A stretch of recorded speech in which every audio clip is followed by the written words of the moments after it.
दिल्ली भेजा गया है। अनुराग जैन दिल्ली में ही प्रतिनियुक्ति पर सचिव हैं। राजेश राजौरा वर्तमान में सीएम के अपर मुख्य सचिव हैं। वर्तमान मुख्य सचिव के एक्सटेंशन की संभावना कमजोर पड़ी है और इसी महीने रिटायर्ड होने वाली हैं वीरा राणा और अब इनकी जगह जो मुख्य सचिव का पद है इसके लिए 2 नामों का जो सूची है वो दिल्ली भेज दी गई है और जल्दी इस पर फैसला आ जाएगा।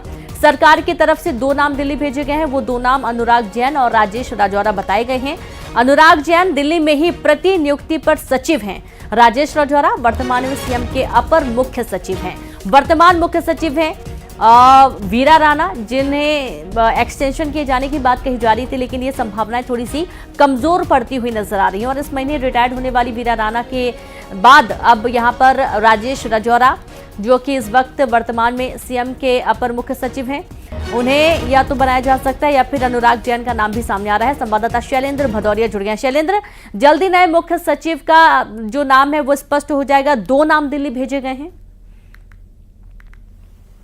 देखिए, बिल्कुल मैं आपको बता दूं कि वर्तमान में जो प्रमुख सचिव मुख्य सचिव हैं उनका 30 सितंबर को कार्यकाल खत्म हो रहा है और ऐसे में इस बात की संभावनाएं भी पहले थी कि उनको एक्सटेंशन मिल सकता है। लेकिन जिस तरीके से मार्च में अगर मैं बात करूं तो उनका पहला कार्यकाल जो है वो खत्म हुआ था, लेकिन लोकसभा चुनाव को मद्देनजर रखते हुए उनको 6 महीने का एक्सटेंशन दिया गया था। तो अब ऐसे में सरकार दोबारा शायद एक्सटेंशन उनको नहीं देना चाहती और यही कारण है कि अब नए मुख्य सचिव की तलाश भी शुरू हो गई है। अनुराग जैन जिसमें सबसे प्रबल दावेदार माने जा रहे हैं, हालांकि वह जो दिल्ली में प्रतिनियुक्ति पर है, सड़क परिवहन मंत्रालय में वो पदस्थ है और उसके बाद अगर दूसरा नाम कोई सामने आता है वो राजेश राजौरा का नाम सामने आता है। वो मुख्यमंत्री आवास में अभी अपर सचिव के तौर पर काम कर रहे हैं। दोनों ही सीनियर अधिकारी हैं, लेकिन पहली प्रायोरिटी पर जो है अनुराग जैन का नाम है। लेकिन अनुराग जैन को यदि केंद्र सरकार प्रतिनियुक्ति से वापस मध्य प्रदेश नहीं भेजेगी तो ऐसे में राजेश राजौरा के नाम पर भी सरकार विचार कर सकती है और यही कारण है कि मोहन सरकार ने जो पिछले दिनों बैठक हुई थी उसके बैठक के बाद 2 नाम का प्रस्ताव जो है वो केंद्र सरकार को भेजा है। अब देखना होगा कि केंद्र सरकार किस नाम पर मोहर लगाती है। देखिए, अगर अनुराग जैन को वहां से अगर रिलीव किया जाता है मंत्रालय से तो उसके बाद ये माना जाएगा कि अनुराग जैन ही मध्य प्रदेश के नए सीएस होंगे। लेकिन यदि उनको केंद्र सरकार अगर उनको रिलीव नहीं करती है तो फिर राजेश राजौरा का मध्य प्रदेश का मुख्य सचिव बनना लगभग तय माना जा रहा है। क्योंकि देखिए, वीरा राणा के एक्सटेंशन को लेकर पहले जरूर चर्चाएं चली थी, लेकिन एक बार वो एक्सटेंशन उनको मिल चुका है। ऐसे में सरकार अब दोबारा उनको शायद एक्सटेंशन नहीं देना चाहती और यही कारण है कि 2 नामों का पैनल जो है वो केंद्र सरकार को भेजा गया है। जी बिल्कुल, और आप लगातार जुड़े रहिए शैलेंद्र, आगे भी आपसे जानकारी लेंगे। बहुत शुक्रिया तमाम जानकारी साझा करने के लिए। और अब आगे बढ़ेंगे, जहां खबर भोपाल से है। ट्रांसफर पॉलिसी पर शुरू हुई सियासत। नेता प्रतिपक्ष उमंग सिंघार ने सवाल उठाए हैं। सरकार ने बड़े स्तर पर कर्मचारियों के ट्रांसफर किए, ट्रांसफर के बाद भी नहीं सुधरी कानून व्यवस्था। सिंघार ने कहा, क्या सरकार ट्रांसफर उद्योग चला रही है?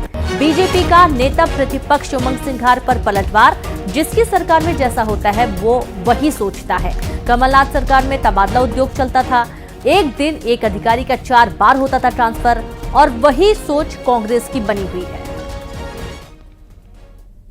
प्रशासनिक व्यवस्था आम जनता को कैसे लाभ मिले, ये अब जो तबादले हुए इससे फायदा होता है कि नहीं आम जनता को पता चलेगा। नहीं तो मालूम पड़ेगा तबादला उद्योग के अंदर भ्रष्टाचार तो हो रहा है करोड़ों का, लेकिन आम जनता को लाभ मिलेगा कि नहीं, क्या अधिकारियों को मिलेगा, या आपको आने वाले समय पता चलेगा। 15 महीने की काली कमलनाथ सरकार में जिन नेताओं ने सिर्फ और सिर्फ तबादला उद्योग चलाया, उमंग सिंघार जब स्वयं मंत्री थे उस सरकार में, तो वो अपने नेता दिग्विजय सिंह को शराब माफिया, रेत माफिया कहते थे। तो ऐसे सरकार और ऐसी नेताओं के मुंह से और नजरिए से यही तो निकलेगा। ये मध्य प्रदेश की सरकार है, कानून का राज चलता है। मोदी जी की गारंटी को जमीन पर उतारने के लिए सरकार प्रतिबद्ध है, निकल चुकी है, और प्रशासनिक सुधार के लिए जो आवश्यक है वो निर्णय लिए जाते हैं। तबादला उद्योग तब चलता था जब कमलनाथ के समय वल्लभ भवन में दलाल होते थे और सुबह का आदेश रात को बदलवा देते थे। उमंग सिंघार याद रखें, ये भाजपा की सरकार है, कांग्रेस की नहीं। और सीधे रुक करेंगे, संवाददाता शैलेंद्र भदौरिया जुड़े हुए हैं। शैलेंद्र, एक साथ बड़े स्तर पर ट्रांसफर हुई, इसको लेकर अब सियासत हो रही है, यानी कि ट्रांसफर पॉलिसी को लेकर अब विपक्ष घेर रहा है सत्ता पक्ष को।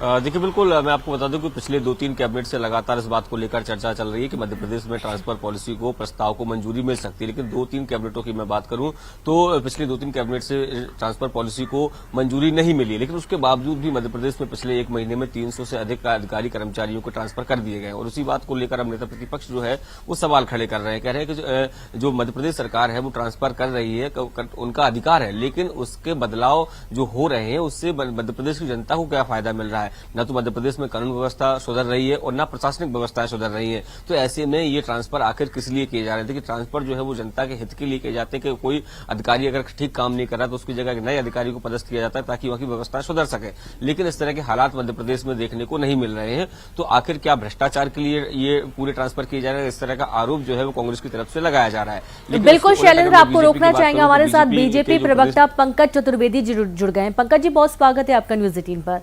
दरअसल जिस तरीके से एक बहुत बड़े स्तर पर ट्रांसफर हुए उसको लेकर कांग्रेस निशाना साध रही है कि ये एक बहुत भ्रष्टाचार किया जा रहा है, क्योंकि ना तो कानून व्यवस्था सुधर पाई है और ना ही आम जनता को कोई सुविधा सही तरीके से मिल पाती है। देखिए रीनू, एक कहावत है हमारे कि जाकी रही भावना जैसी प्रभु मुदत तो देखी दिन तैसी। कांग्रेस पार्टी में ट्रांसफर को लेकर किस प्रकार का बंदरबाड़ा गोरख धंधा था वो सबके सामने है जी। और जो पिछली सरकार कांग्रेस की 18 महीने की रही, जो सबसे करप्ट सरकार इस मध्य प्रदेश की थी, इस सरकार में मंत्रालय वल्लभन दलाली का अड्डा हो, यही श्रीमान उमंग सिंगार जी तब सरकार में मंत्री थे और बोलते थे कि दिग्विजय सिंह इस मध्य प्रदेश सबसे बड़े भ्रष्टाचारी, भूमाफिया, तमाम प्रकार के आरोप दिग्विजय सिंह पर खुलकर लगाए मंत्रिमंडल में रहते हुए कांग्रेस के। वो आज भारतीय जनता पार्टी पर भ्रष्टाचार की बात कर रहे हैं। तो ये सब मूलतः भ्रष्टाचारी आचरण के राजनेता है कांग्रेस के लोग, और उनको हर जगह भ्रष्टाचार नजर आता है, प्रमाणित नहीं कर पाते। हमेशा जो ट्रांसफर की जो प्रक्रिया है वो प्रशासन की व्यवस्था जनहित के हिसाब से समयकाल परिस्थिति के आधार पर सरकार को पात्रता अधिकार है जी। क्या कोई ऐसा शासन व्यवस्था है पूरे देश भर के 28 राज्यों में कि जहां हम तबादले नहीं सुनते हो? सरकार तबादले करती इसीलिए है और सरकार को बिल्कुल तबादले होते हैं, और तबादले इसलिए भी होते हैं सर क्योंकि जो आम जनता है उसको बहुत आसानी से, क्योंकि अगर कोई अधिकारी सही तरीके से काम नहीं कर रहा है और जब ट्रांसफर होता है तो अधिकारी जब आता है तो कोशिश करता है कि बहुत बेहतर तरीके से काम हो सके, वो दोबारा से फिर उसका शुरुआत करता है हर तरीके से काम करने की। तो ये भी एक फायदा होता है आम जनता को। ट्रांसफर बहुत अच्छी बात है 30 दिन में, लेकिन 300 ट्रांसफर होना, इसको लेकर भी विपक्ष सरकार को घेर रहा है। जी, मध्य प्रदेश में आचार संहिता थी लोकसभा की, उसके बाद जो प्रशासकीय स्तर पर नियमित तबादले की प्रक्रिया है, तो जो IAS IPS अधिकारी, deputy collector, DSP, additional SP, उनके ट्रांसफर हुए। और अभी मध्य प्रदेश में जो कर्मचारियों के तबादले हैं उस पर प्रतिबंध है, वो तबादले की प्रक्रिया नीति बनेगी, सरकार और कैबिनेट मिलकर उसकी नीति बनाते हैं। और आजकल तो मध्य प्रदेश में जो भी ट्रांसफर की प्रक्रिया ऑनलाइन है, ऑनलाइन आवेदन करें, ऑनलाइन ऑर्डर आता है। जी जी तो पंकज जी आपको रोकना चाहूंगी, मेरे साथ भूपेंद्र गुप्ता जी भी जुड़ गए हैं कांग्रेस से। भूपेंद्र जी, बहुत स्वागत है आपका न्यूज 18 पर। जो ट्रांसफर होते हैं कर्मचारियों के, वो तो एक तरीके से पूरी प्रक्रिया होती है, इसमें भ्रष्टाचार क्यों नजर आ रहा है कांग्रेस को?